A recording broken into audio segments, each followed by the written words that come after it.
there in Chicago.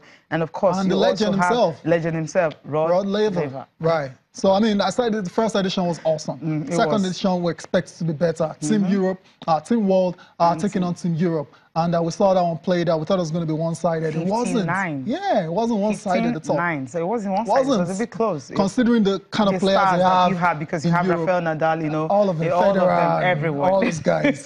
Well, it wasn't that way, and it lived up to expectations. A very, very competitive affair. You mentioned Nick Kyrgios and Federer. They'll be going head-to-head again. Yeah. On the opposite side. Right. You know why Nick Kyrgios is there. He's Australian. Rod Laver also an Australian legend. You know what, let's listen to them now talking ahead of it. The idea of the Laver Cup was always to honor the legends of the game, starting with Rod Laver, who, you know, we admire so much. John, myself, and everybody looks up to Rod and everything that him and his generation has done for us. And I think it also brings away the tennis world together, all the different generations of players, you know, puts John and Bjorn back together for a week. We invite other legends to come follow tennis as well, and then, you know, you have the new generation coming up and the ones that have already been around for a while, like myself and Rafa. It was amazing for me. To obviously be a part of that was something special. For me, it was amazing for me. To obviously be a part of that was something special. For me, it was probably the funnest week of my career so far. You know, better than the Grand Slams. I thought it was, you know, to be around my friends, obviously very good friends with all the guys on Team World. There was a bit of an age difference. You know, we had, you know, John Isner to Denis Shapovalov, which is one of the youngest guys coming through. So, yeah, I mean, to look on the other side of the net when I was playing Roger and seeing, you know, Rafa in his ear, giving him tactics, I didn't really think it was fair at all. I mean, I'm trying to work it out with Johnny Mack, and we're seeing Rafa whispering to Roger's ear. So, no, it was amazing. It was unbelievably competitive, and I thought Roger set the tone early, you know, coming out, and we all knew it was business. We all wanted to win, and yeah, I'm definitely looking forward to it again. Yeah, he's looking forward to the Laver Cup. But the thing is, it's going to be September next year. Right. So it's along 21st, 23rd. Absolutely. 2019. Yeah. I can't wait for that. That date is down already. I imagine a lot of tennis fans are looking forward to that data as well. For us, we never got to see John McEnroe play, Rod Laver play. I mean, unfortunately, but thankfully, we've seen Roger Federer and Nadal. A lot of great players play as well. So we haven't really missed out, right?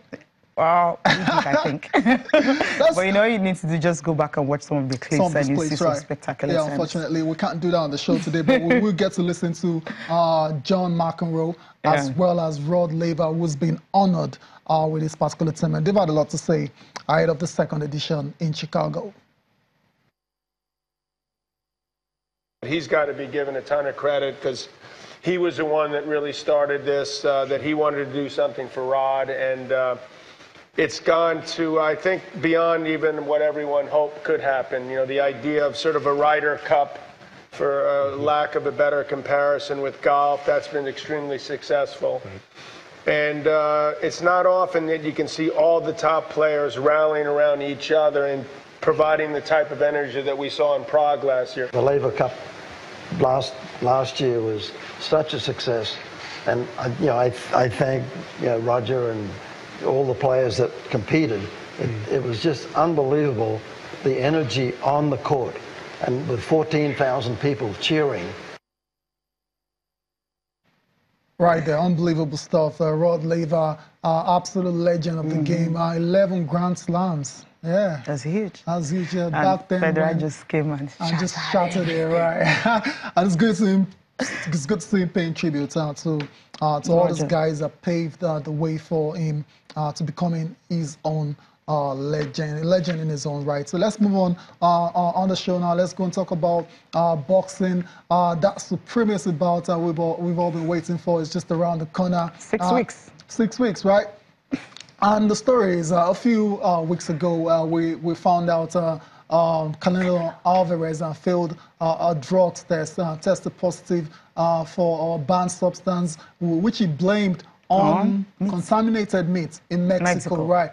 And we're wondering what's going on. We haven't really heard from the opponent. Is he being classy? Is he I mean, what's going on? He was cooking something. He was cooking something. He was cooking right? something. He was collecting evidence and all that. And I had loads and loads of it. So he's busting everybody's brain right now. Because at first I was like, okay, no, I know that Canelo would just deliberately want to, you know, go in dope and all that. I actually believe the story, especially when we know that some of the athletes from Mexico are having an ongoing issue for a while. Now, with the evidence, I mean, evidence and quotes that Golovkin have got saying that, look, I mean, this guy is a serious doper. It's huge. Interesting. It's serious allegations. From the pictures of the injection to all sorts of videos that he said he saw, and every other thing that he's been talking about. Okay, this is what Gennady Golovkin has to say about Canelo Alvarez and failing a drug test. Clenbuterol, that's the drug it tested positive for, again with Mexico meat. Come on, I tell you, it's not Mexican meat. I mean, it's like he knows these things for real. This is Canelo, this is his team, this is his promotion. Canelo is cheating. They're using these drugs and everybody's just trying to pretend it's not happening. That's very, very strong. That's strong. Because Canelo is the golden boy, of boxing right now, since Mayweather retired in America. This is not his first day in boxing. It proves he gets benefits from everyone, and he can get away with it. Check him on a lie detector, and you'll find out everything. Can you imagine? So what does he know that we don't know? Obviously, he knows a lot because he's in the industry and he knows how it works. I think it is silly to blame meat because, as an athlete at this level, you should not be caught on the meat. I eat Mexican food all the time, and I have never had that problem. He said food. He didn't say meat. Right. I eat Mexican food. I imagine there's meat. I imagine there's meat as part. It's not a vegetarian or anything like that. Okay, he says she just have to undergo more rigorous testing. Right. Okay, they can do that. Well, say 6 weeks to the fight to see. Is it really going to hold? Yeah, but as it is right now, nothing, no news from Nevada. They haven't said anything contrary to the fact that that fight between Canelo Alvarez and Triple G, Gennady Golovkin, will not go down. So that fight will go down, and we all can't wait to watch it. We need to go on a break now. We'll come back. We'll be giving you updates from the Lagos Squash Classics.